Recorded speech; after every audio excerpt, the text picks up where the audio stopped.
Ok, merci à tous d'être venus et d'être présents, ceux qui sont au téléphone, pour la réunion du Conseil scolaire Franco-Sud du mardi 26 novembre 2019.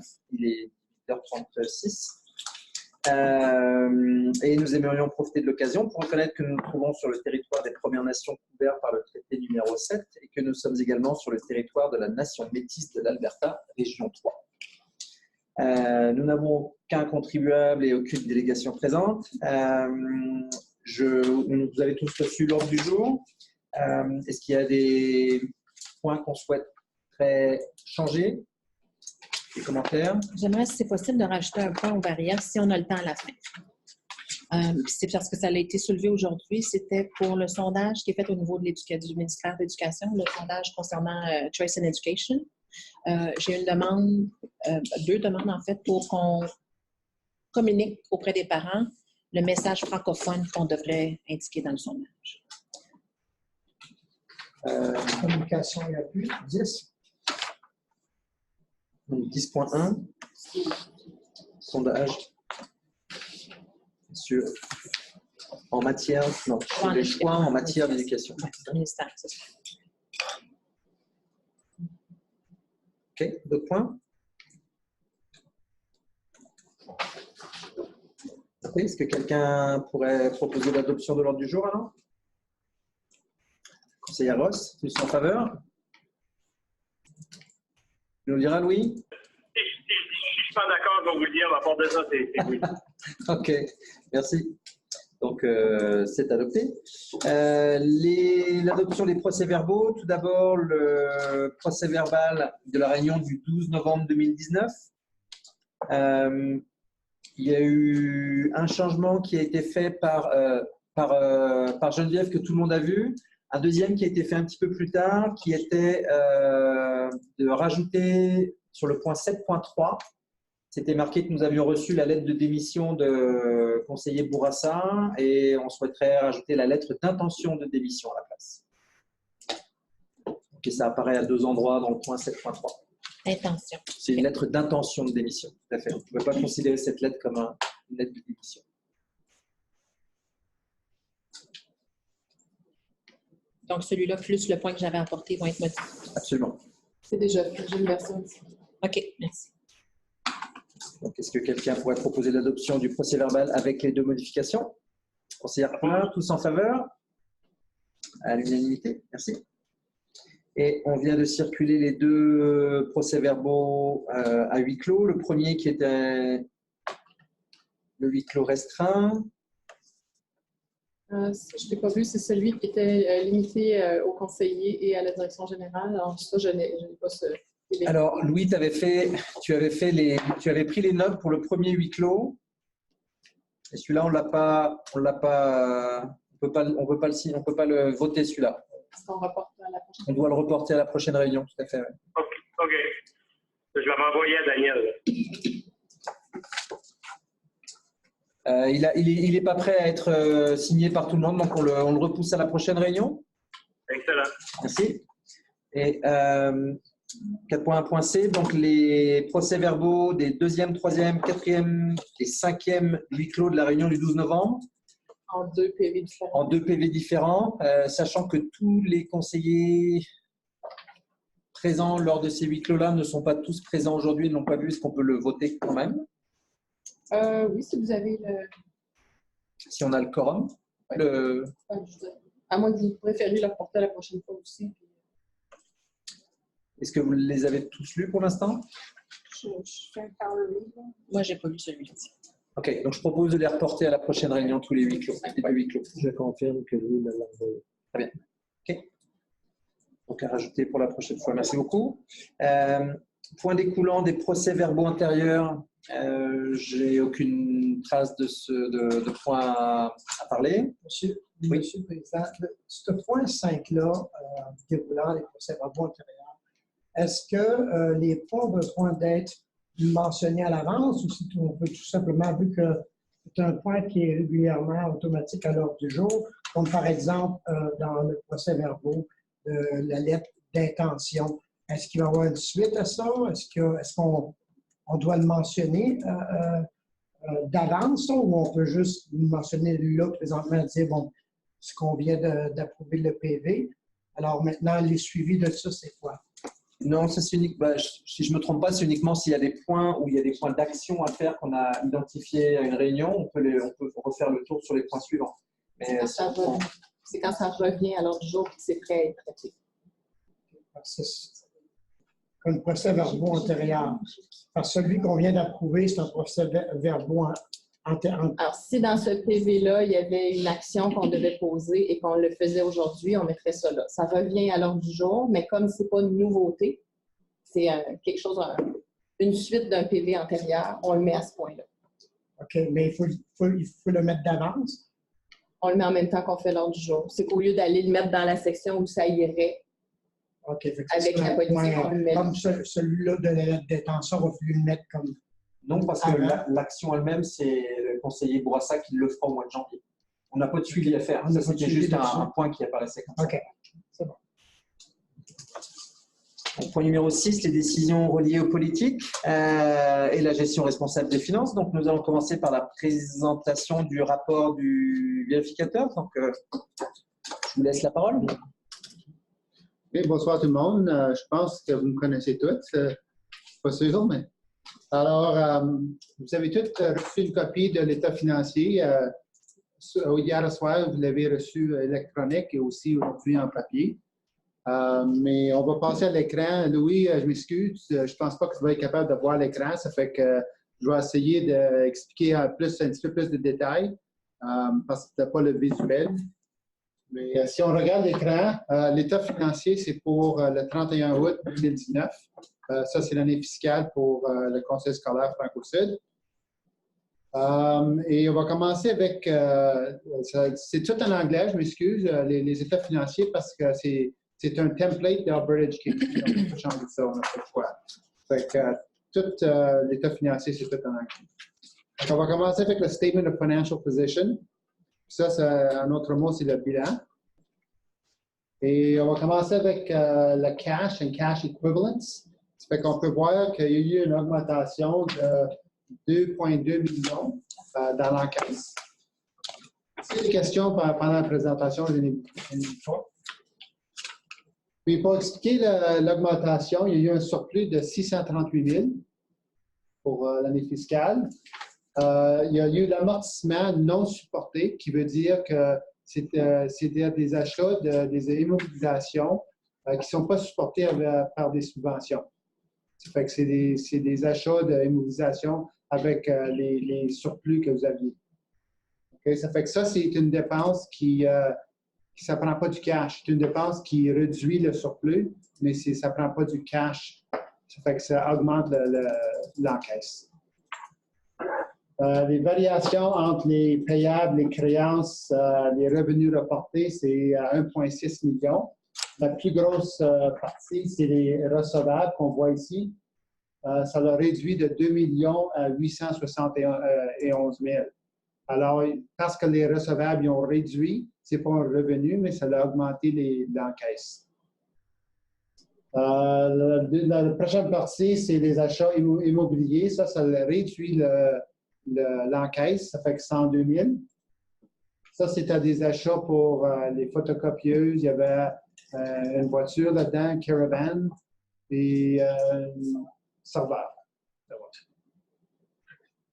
Fait qu'en total, c'est ça qui explique l'augmentation de 2,2 millions de l'encaisse. Ce qui est important de savoir aussi, c'est que de 7,6 millions, ce n'est pas tout l'argent que vous êtes capable de dépenser. Il y a des restrictions sur le cash. Les restrictions, c'est les restrictions à l'interne. Ça fait qu'il y a 2,1 millions. Mais tu peux dire que le 2,1 millions qui est les operating reserves, ça, le conseil, on doit transférer ça dans accumulated surplus s'ils veulent. Ça, c'est dans votre contrôle.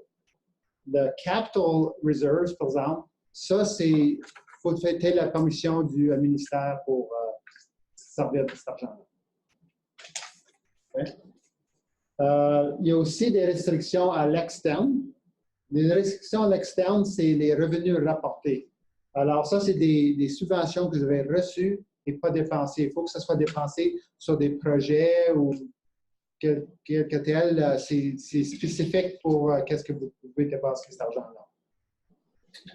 Et la dernière chose, c'est il y a un montant, qu'est-ce qu'on appelle School Generated Funds. Ça, c'est les fonds qui sont levés par les écoles, puis c'est les fonds d'école qui restent dans leur compte de banque. Alors, politiquement, vous avez le droit d'avoir cet argent-là, mais c'est l'argent qui sont assis dans les comptes de banque de les écoles. Ça fait que vraiment, qu'est-ce qui reste unrestricted, c'est 2,3 millions qui restent comme votre fonds de roadmap. C'est ça qui reste pour le conseil.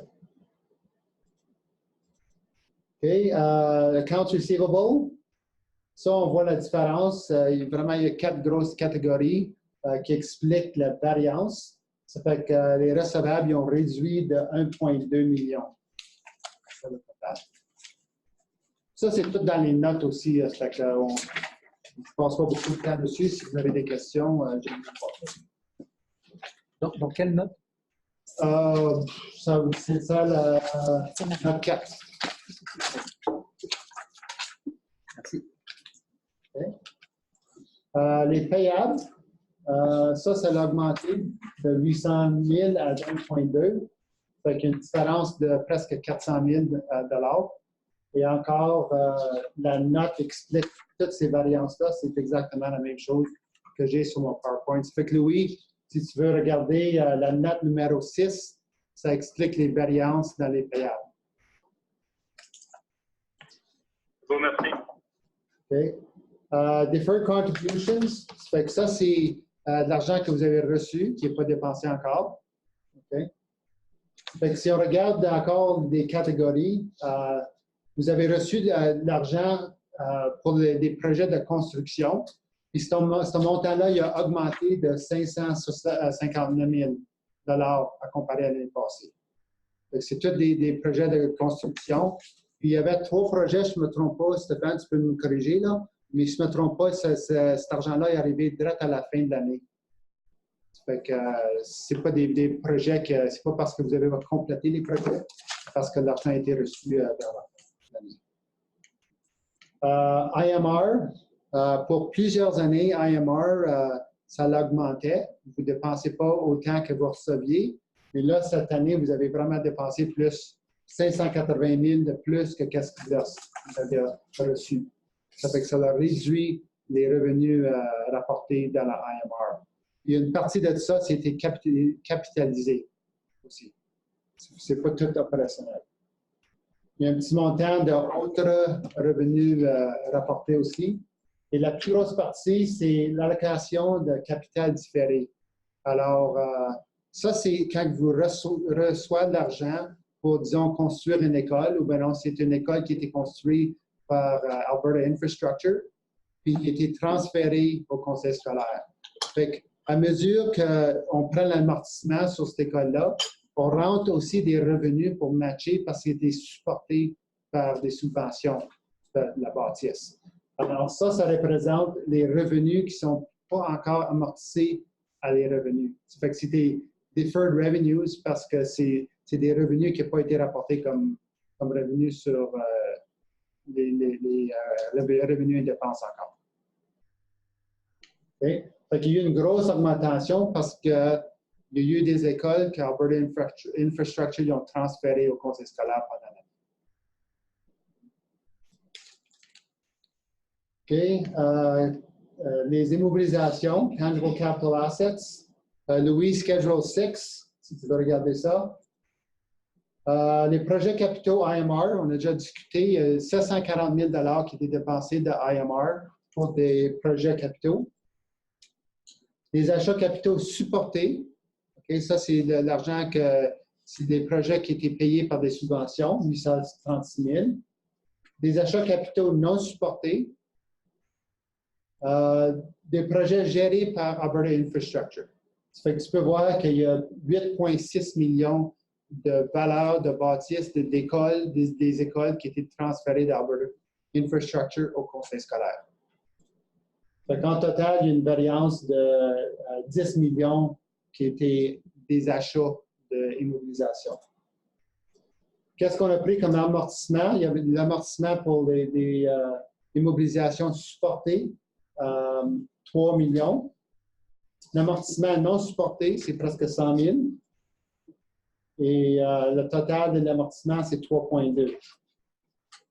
Alors, en total, le Tangible Capital Assets, ils ont augmenté de 7 millions de dollars cette année.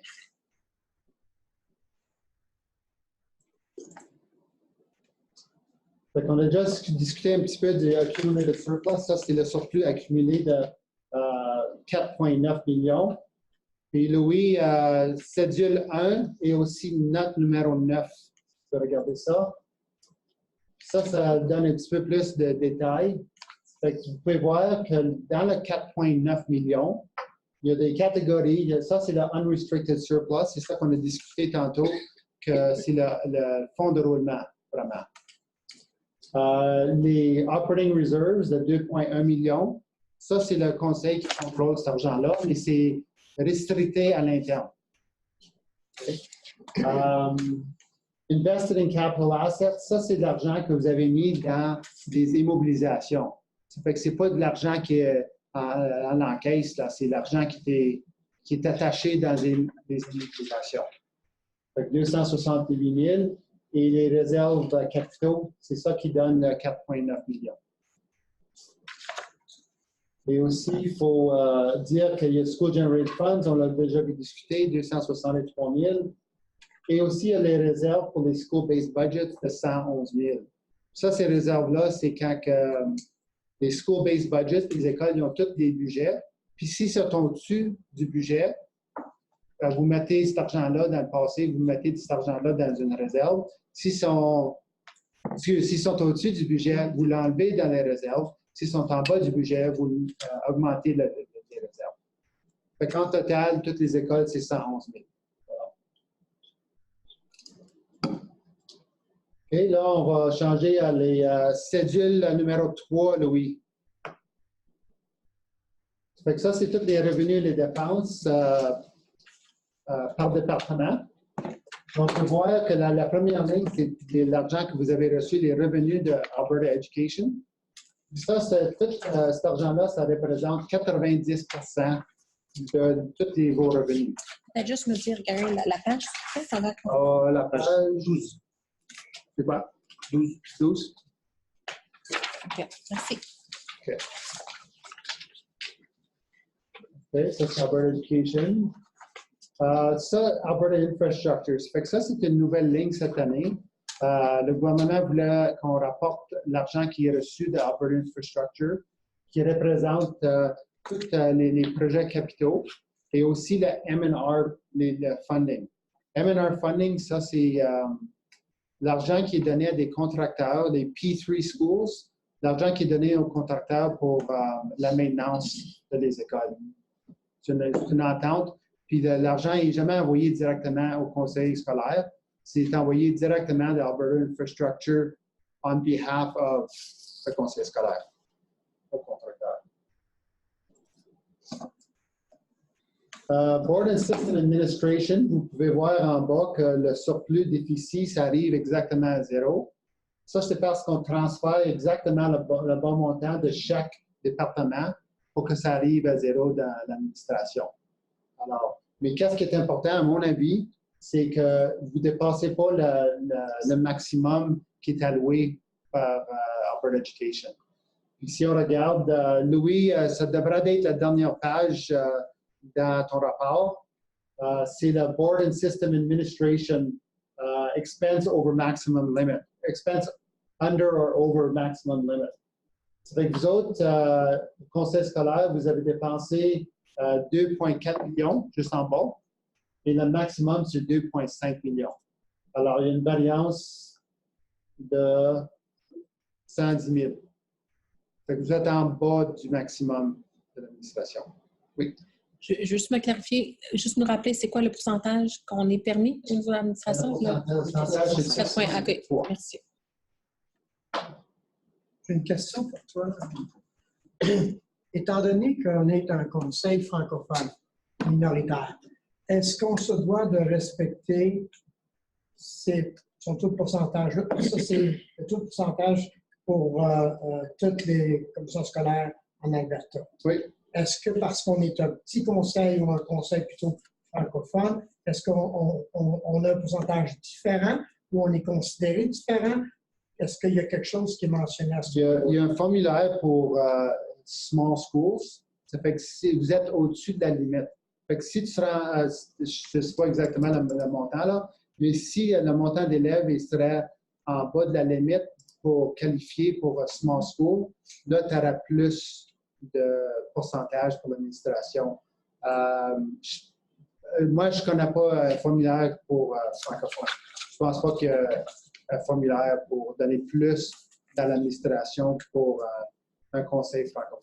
Moi, je sais qu'on a perdu, quand on s'est réunis les deux conseils ensemble, on a perdu un pourcentage parce qu'on était plus d'élèves. Oui, c'est exactement, oui. Je me souviens de ça. Ouais. Mais je me demandais s'il y avait, parce qu'on est minoritaire, je me demandais s'il n'y avait pas... Il n'y a rien dans les règlements. Rien dans la comptabilité. OK, merci. OK.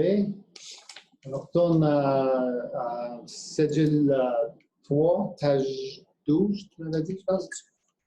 Fait que les dépenses, vous pouvez voir que la plus grosse dépense pour le conseil scolaire, c'est pas une surprise, c'est les salaires. Fait que les salaires et les bénéfices, ça représente 65% de le total de les dépenses pour le conseil. Et ça nous amène à le surplus. Et ici, avec par département, vous pouvez voir c'est quoi le surplus et déficit pour chaque. En total, c'est là que ça nous amène à le surplus de 638 000. Et plus tard dans ma présentation, on va parler de la comparaison de le budget à l'actuel, à la réelle. Okay. Est-ce qu'il y a des questions jusqu'à date? Ou... Louis, des questions? Non, je n'ai pas de questions, merci. Okay. Fait que là, on est rendu à Statement of Operations. Il y a quelqu'un qui peut me dire quelle page? Ce serait à peu près la troisième page, troisième ou quatrième page. Page 5. 5? OK. Pour la main. Le comptable, c'est pas compté. Et fait que ça ici, ce qui est important de dire, c'est que la colonne qui dit le budget, ça, c'est le spring budget. Okay? Ce n'est pas le dernier budget que vous avez regardé. Vous avez, le dernier budget que vous avez soumis au gouvernement, c'était le fall budget. Ça, c'est le spring budget. Et on ne peut pas changer ça. Ça, c'est le gouvernement qui met directement dans vos états financiers. On ne peut pas changer ce montant-là.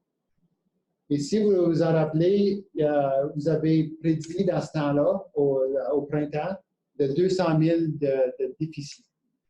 Okay? Mais la réalité, c'est que vous avez fini l'année fiscale avec 638 de surplus. Fait que si on regarde le timeline, le 200 000 de déficit, ça c'était au printemps. Avec le fall budget, je pense que vous étiez rendu à environ 400 000 de déficit. Et après ça, dernièrement, les derniers, je ne sais pas comment de mois, là, Isabelle nous a dit qu'il y aurait eu, elle avait prédit un surplus de 200 000. Okay? Là, on est rendu à 600 000.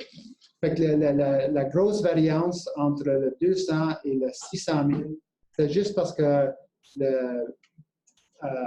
la capitalisation de la IMR.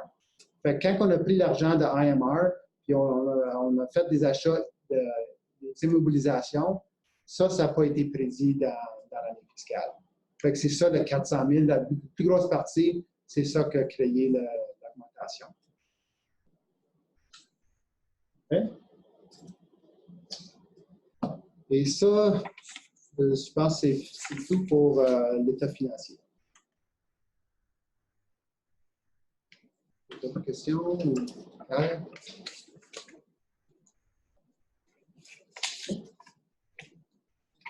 Merci.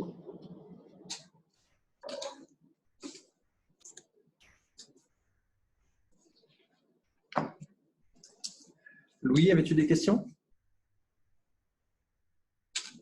Non, je n'ai pas de questions. Merci.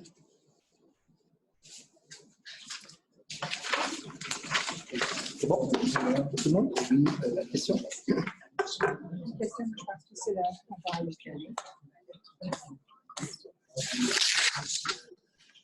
C'était plus tard, c'était juste là. On l'a pas indiqué. On le fait habituellement. Ok. Donc, conseiller Bergeron propose de faire un huis clos restreint. Tous en faveur? Ok. À l'unanimité. Donc, un restreint, donc il n'y aura que. Le conseiller Poste a proposé la fin du huis clos. Donc, nous reprenons maintenant à 8h03.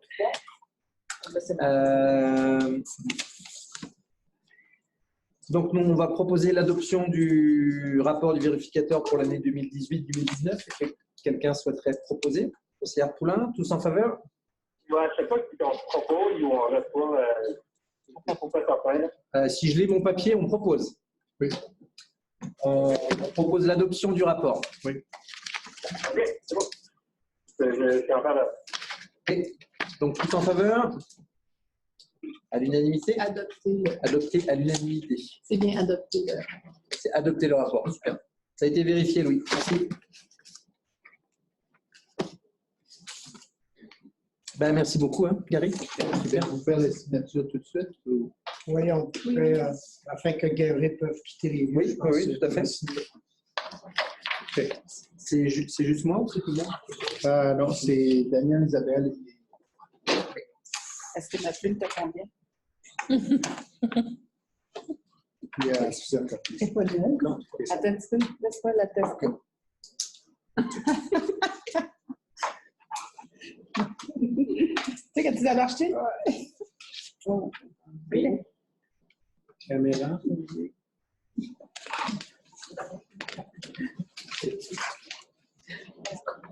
Pendant que vous signez, M. le Président, on pourrait remercier la firme Bergeron pour le bon travail qu'ils font.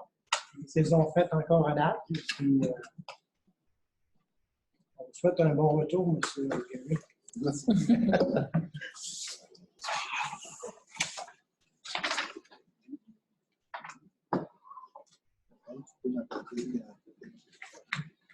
Moi, je vais rapporter de l'instant. J'ai envoyé un. Le message va s'en venir demain, il va leur trouver. Ah oui. Je te prie, non, c'est tout.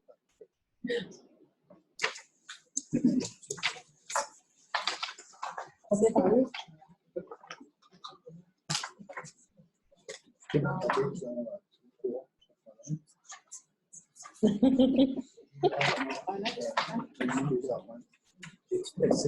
C'est là-bas.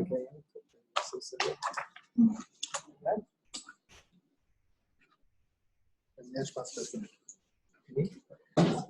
C'est juste que j'ai cherché.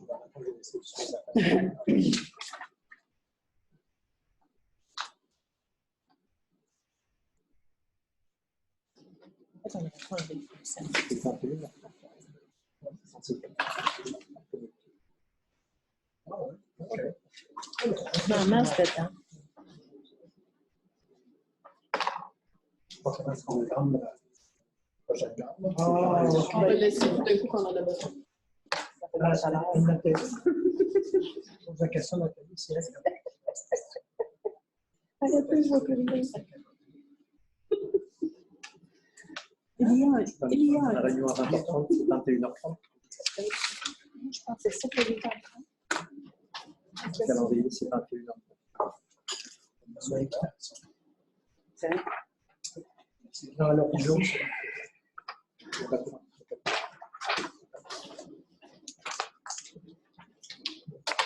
On n'a plus besoin. Je pense que...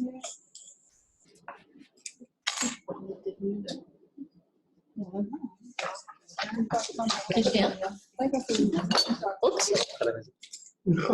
Merci. Non, c'était juste pour voir si on demandait l'instant. Christian. Tu veux ça te rappelle ça qu'on l'envoie?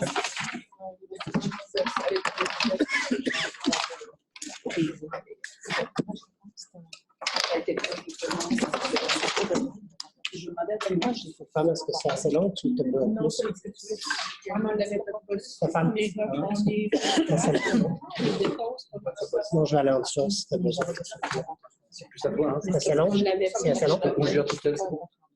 C'est pour toi. Si avec toi, tu en as besoin. Juste pour le rapport que j'avais besoin qui est C'est bon. facilement. La même passée. Elle dit de te le donner. S'il y a des choses à finir. Oui. OK, on va repartir. Donc, le point 6.1b, l'adoption du Fall Budget Update. Je passe la parole à Isabelle. Alors, c'est le même document. C'est le même document qui a été remis lors de notre dernière rencontre le 12 novembre, le mardi le 12 novembre. Alors, en fait, les résultats, c'était pour garder les mêmes effectifs, garder les mêmes services de ce qui avait été présenté pour le Spring Budget. On avait à ce moment-là une variance de 1 million. Et puis, additionnellement, il y a eu aussi au niveau des assurances, un 300 000 additionnel. On a ça par après. Oui, c'est ça. Donc, il était attaché. Donc, ce n'est pas reflété, mais il va falloir, pour le Fall Budget, inclure le 300 000. Alors, en fait, aujourd'hui, le montant, c'est le 1,9 million pour le Fall Budget. Le 300 000, c'est qui inclut le 146 000 de cette année, plus le 200 000 de surplus qu'on va avoir à payer pour l'année prochaine. Différence? Parce qu'on avait une différence de 146 000 cette année, qu'on n'avait pas le choix de prendre. On a déjà payé en 2 mois une partie. La différence additionnelle, c'est 256. On a 200, c'est marqué ici augmentation pour 19-20, 246 716. Bon, ben, ça sera le montage. J'ai dit 300 000 pour faire ça. Si vous voulez, on peut aller à 250 Puis 000. l'autre, le 146 000 de cette année, il ne fallait pas nulle part, lui. Non, il était déjà tenu compte parce que c'était un coût. C'était déjà tenu compte. Oui, ça, c'était déjà prévu parce que c'était nos coûts récurrents d'une année à l'autre. Celle-ci, c'était un additionnel sur les négociations, qu'est-ce qu'on était du résultat. Donc, si vous voulez, on peut aller avec le 246, on peut faire ça à 250. Là. Donc, ça fait 1 850 000. Oui. Ben, excuse, et où la ligne des assurances? Les assurances, ça va dans les services en bas. Il n'est pas dedans parce que je n'ai pas tout peaufiné encore. Jusqu'à temps qu'on accepte le montage, je vais préparer tout le... C'est que dans les dépenses, ça va être alloué à travers... normalement, là, il est tout dans le plan opération et maintenance. Et puis, en bas, si on descend un petit peu plus en bas... Ah, OK. Oui, c'est ça. Il va aller à ce moment-là dans services, contrats et supplies.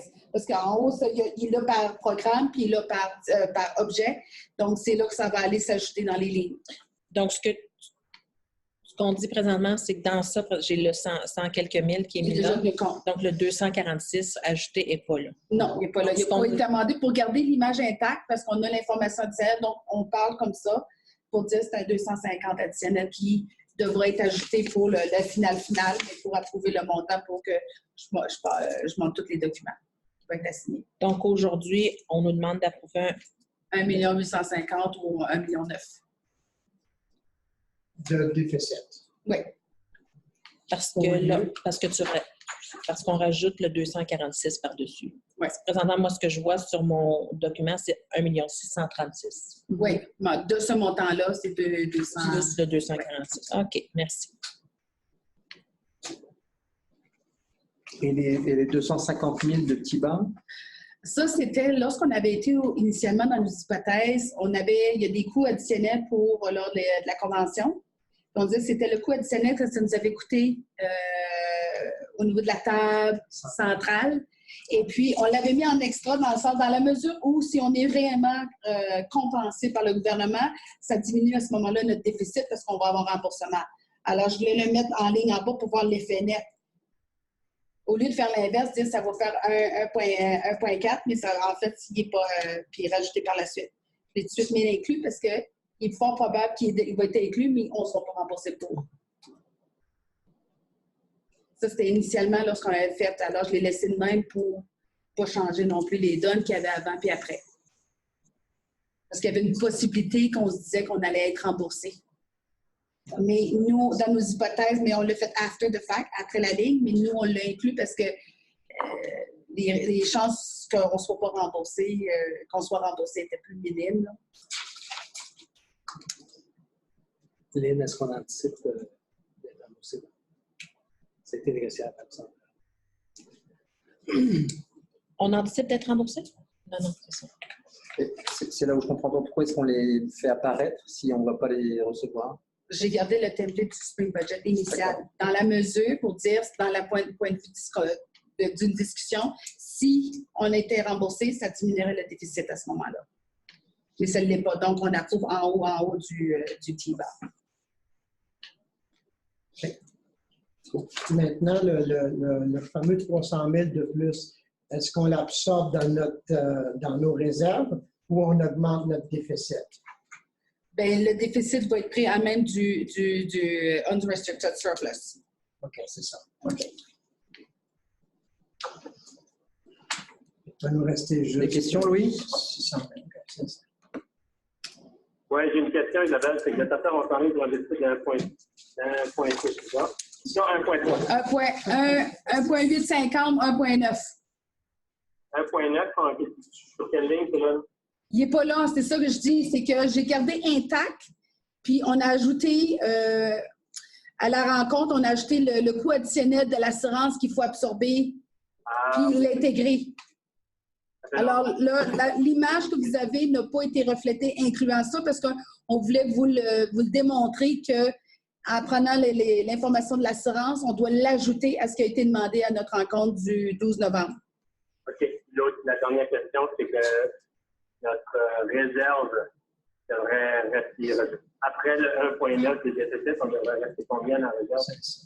On est rendu à 500. On était autour de 800 000 à ce moment-là, lorsque j'avais fait sur le tableau. Fait que là, c'est 500. 580. Il va nous rester 500 000 à la fin du mois d'août. Oui. Merci. Puis cette réserve-là nous amène au niveau du pourcentage.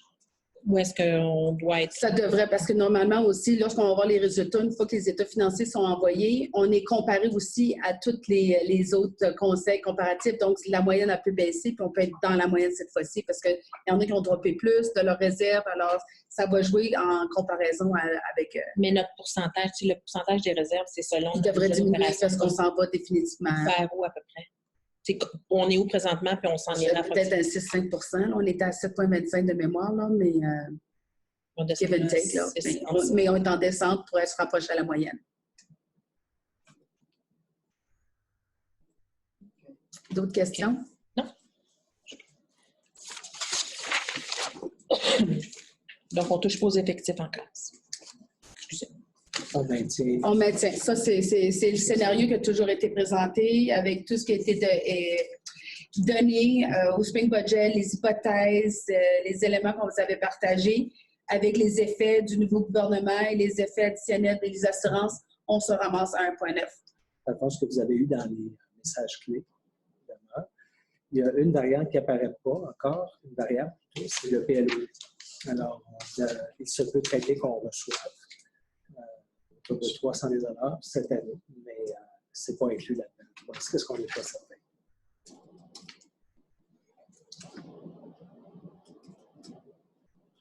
Oui. Concernant la variable Chloé, est-ce qu'elle va être mise pour réduire le déficit ou ça va être utilisé pour augmenter les services? Non, mais pour offrir plus de services, c'est ça que je veux dire. Donc, ça va être pour réduire la dette, pas la dette, mais le déficit et non pas pour augmenter l'offre de services. Oui, c'est ça. Donc, au lieu d'être à 1,9, tu seras à 1,6. Pour maintenir. En fait, ce que c'est le résultat aussi, c'est que le 1,9, c'est sur papier. C'est sûr qu'au fur et à mesure qu'on avance dans les éléments, si on a 300 000, tout ça, bien, à ce moment-là, c'est certain qu'on n'a pas besoin d'aller maximiser ce qu'on a demandé, le 1,9, on va rester dans le 1,6. Mais c'est une façon de réfléchir aussi. Est-ce qu'on est solide? Est-ce qu'en termes de décision, on est prêt à prendre cette décision-là, c'est-à-dire jusqu'à concurrence 2? Mais c'est certain qu'au fur et à mesure qu'on a des éléments positifs qui se rajoutent, bien, ça revise tout à la baisse le déficit. Ben, c'est sûr que, mais concernant le PLOE, je pense pense pas qu'on peut se le mettre sur les zones de la dette. Il faut faire certaines spécifiques. Non, c'est qu'il y a des argents qu'on utilise présentement au provincial pour des dépenses qui devraient être couvertes par le PLOE. C'est un tranché. OK. C'est bon. On prête au PLOE. D'autres questions? Non? Merci beaucoup. De rien, merci bien. Est-ce qu'il y a une proposition? Il y a une proposition d'approuver le Fall Budget Update tel que présenté. Conseiller Ross, tout en faveur? Oui. OK, à l'unanimité. Merci. Merci beaucoup. Donc, on avait sur l'agenda un rapport de la Société des conseillers catholiques. Je pense que vous n'êtes pas rencontrés. Non, donc il n'y a rien pour ce soir. Il y aura... Merci. Ensuite, au niveau des comités, le comité tout d'abord de réaménagement des communautés scolaires. Vous avez eu une rencontre le 8 novembre dernier. Oui, en fait, c'est juste pour vous soumettre le rapport que vous avez reçu parce que le compte-rendu a plus ou moins été donné lors de la dernière réunion. Mais vous n'aviez pas reçu le document papier. Est-ce qu'on doit proposer de recevoir ce document? Oui. Oui. OK. Est-ce que... Je ne sais pas, c'est la première fois que je vois qu'on reçoit Non, mais c'est ça, c'est un pour ça que rapport je fais de un comité. On l'a fait pour les autres, là, dans C'est la vrai? aussi. Oui. OK. On n'en a pas souvent. Et c'est correct, c'est correct. On peut en faire plus. Non, non, c'est bon, c'est bon, c'est bon. Je ne savais pas comment faire le mien le mois passé. C'est vrai? C'est parfait. Donc, je peux proposer? OK. Conseillère Poulain propose de recevoir le compte-rendu de la rencontre du comité de réaménagement des communautés scolaires du 8 novembre 2019. Tous en faveur? À l'unanimité. Merci. Rapport de la direction générale. Il n'y a pas de rapport pour ça. Il n'y a pas de rapport ce mois-ci, cette réunion. Merci. On en a eu un la dernière, on en aura un prochain. Il y a 2 semaines. Ouais. Point numéro 10, communication à appui. On a le point sur le sondage sur les choix en matière d'éducation. Oui. En fait, je fais juste suite à un courriel que j'ai envoyé aujourd'hui à la présidence de la direction générale. J'ai eu certains parents qui m'ont contacté concernant le sondage qui est distribué par le ministère de l'Éducation, qui se questionnent comment le remplir et comment le remplir pour faire ressortir les besoins de la francophonie et comment ils sont attachés à la francophonie. Au travers de tout ça, sur un conseil scolaire anglophone de ma région, sur Facebook, là, j'ai vu que eux, sans dire aux parents comment répondre, les messages clés de qu'est-ce qui devrait, ce que eux font la promotion, sont clairement identifiés, ce qui pourrait potentiellement aider leurs parents à mieux répondre répondre aux questions du sondage qui sont très, très larges. C'est ça, répondre avec un impact. Donc, ce qui m'a été demandé clairement par un parent, c'est d'apporter à la table, de dire, pouvez-vous, s'il vous plaît, nous fournir quelque chose qui nous aide à répondre au sondage et qu'on peut partager avec nos familles au préscolaire et autres pour justement bien représenter la communauté et les besoins des écoles francophones. J'ai cru comprendre aussi qu'au niveau lors de la réunion de la FPFA, quand quelqu'un m'a mentionné, je ne sais pas si les chiffres étaient exacts, là, que pour l'instant, le ministère avait reçu à ce moment-là près de 20 000 répondants et seulement 300 quelques. En tout cas, les chiffres étaient très bons au niveau francophone. Je pense que c'est notre responsabilité d'assurer que nos parents répondent et je pense qu'il y a un âge aussi que nos élèves répondent aux sondages et répondent, espérant, en mentionnant l'importance de l'éducation francophone, financée publiquement. C'est ça. Le sondage est dû par le 29. C'est le 6 décembre. Donc, le temps est limité, mais je veux dire, il n'est jamais trop tard pour agir. Là. Je pense qu'on pourrait faire un appel aussi. Mm-hmm. On a déjà envoyé à l'ensemble des parents, à l'ensemble du personnel. Mais le message qui est reçu parce que moi, je l'ai reçu par la FPFA et je l'ai reçu aussi au niveau du conseil. Le message, là, c'est pas clair comment...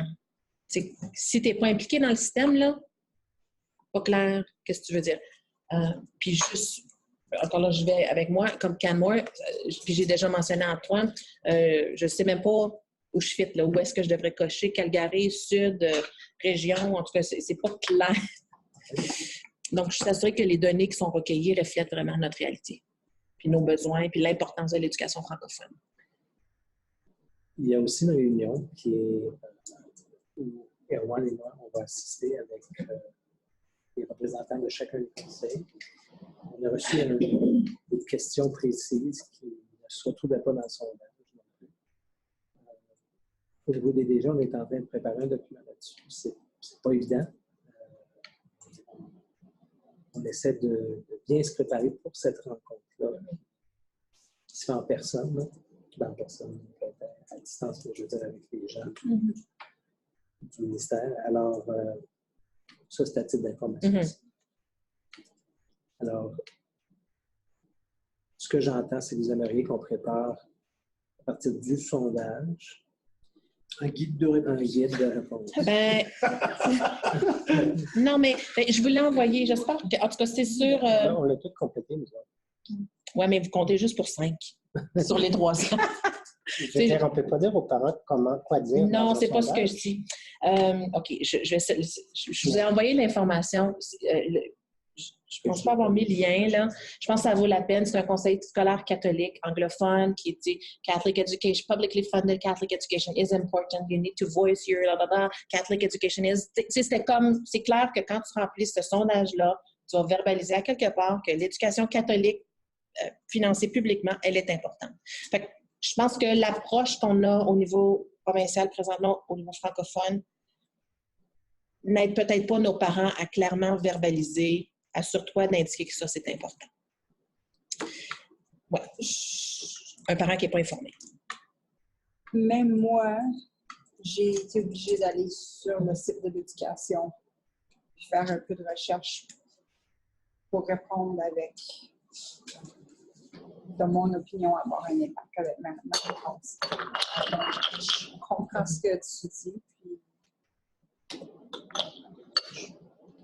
on ne peut pas forcer les parents à répondre, mais on peut certainement mettre un peu d'information, peut-être, clé des choses qu'ils pourraient répondre. Ceux qui vont y répondre. Je ne sais pas c'est quoi la meilleure approche. Mais... Je pense que déjà, juste d'envoyer un reminder et de dire ben, répondez, mais l'effet de plus qu'on ait le monde qui répond, On ben, pourrait changer. c'est déjà, ça va changer déjà de dire, bon, OK, ben, voilà, il y a plusieurs qui sont intéressés. Et, il y a toujours une place de commentaires. J'imagine dans le sondage, on voit quelque chose ou un téléphone ou whatever qu'on peut mentionner. C'est ça. Non, mais tu viens de Monsieur le Président, c'est juste que le sondage est très vague. Moi, j'ai des textos, des appels qui disent là, Geneviève, que je réponds à cette question-là. Les gens ne savent pas, c'est juste, je peux dire qu'à moi, là, quelle région qu'on est, qu'est-ce que je dois marquer ici pour avoir un impact. Les gens ne savent pas comment répondre. Puis parce qu'il est très vague. Je pense que c'est peut-être. J'ai eu la même discussion chez moi et puis on a, je veux dire, mets les mots qui te viennent à l'esprit. Et c'est pas, ça doit pas être, à mon avis, ça doit pas être du travail pré-mâché. Mais sinon, ils ont qu'à nous demander notre avis et puis qui compte pour 3000 élèves. Non, c'est pas ce que. Non, je comprends ce que tu veux dire, mais je peux vous faut pas tomber dans le biais de donner une réponse pré-mâchée que les gens vont aller chercher. Je pense pas. Et je pense pas que ce soit le but du gouvernement non plus. Je ne sais pas si à l'intérieur de ce qui existe déjà, il y a déjà des références qu'on peut dire aux gens, tiens, allez voir l'information sur notre site. S'il y a déjà des choses qui sont présentes dessus qui peuvent les guider. Mais d'après moi, c'est le choix en éducation. Qu'est-ce que ça représente pour vous? C'est exactement ce que le gouvernement veut savoir. Qu'est-ce que ça représente pour les gens, pas pour le conseil scolaire. Ça, c'est mon opinion. Est-ce que, suite à ce sondage-là, j'attendais de même, vous allez aller rencontrer les gens du ministère. Est-ce que, suite à ça, est-ce qu'on pourrait faire un sondage? On pourrait faire notre propre sondage avec les bonnes questions et l'envoyer à tout le monde, éventuellement? Ça serait intéressant, ça. Je ne dis pas demain matin, là, mais faire notre propre sondage pour pouvoir donner au gouvernement, voici ce qui serait intéressant. Je vais vous lire en anglais. Ce qui est marqué, ça va prendre une minute. Si vous me le permettez, vous allez comprendre vers où je m'en vais, je pense, j'espère. Je passe au The Board of Trustees of would like to promote parents and stakeholder participation in a survey that the government of Alberta has recently distributed. The survey seeks feedback on choice in education in Alberta. The purpose of the survey is to protect, improve, and enhance education choice in Alberta. As such, it is imperative that Catholic education stakeholders advocate for publicly funded Catholic education as a solid educational choice in Alberta. Parents, as stated in the survey, should be offered the opportunity to select the education path they feel will best help their children reach their full potential. This includes publicly funded Catholic education. The survey closed on blah, blah, blah. Please complete the survey and share widely. It is important that the Catholic voice be heard loud and clear. In and in large numbers. Publicly funded Catholic education is important in Alberta. Fait que ça, là, traduis-moi ça en français. Traduis francophone education, moi, c'est ce que je dis. C'est ça que les parents doivent entendre. Donc, j'aime bien. Comment? Ce que j'allais proposer, c'est un peu, il faut qu'on fasse un rappel. De toute façon, si vous me dites qu'il y a à peu près 300, alors on pourrait en profiter pour parce que c'est vrai que le message qui était très simple, là, qui a été envoyé avec le sondage. Ça ne donne pas des réponses précises. Non. Ça fait tout simplement de vous assurer de l'éducation francophone est importante. Alors, on peut certainement faire ça. Moi, j'y vois une utilité. L'éducation, bon. Ça démontre l'importance de lien de sondage et d'appuyer l'éducation. OK. Et peut-être nous dire quand vous allez l'envoyer, dire We are Calgary Region or South Region, je ne sais pas c'est quoi, là, mais ça me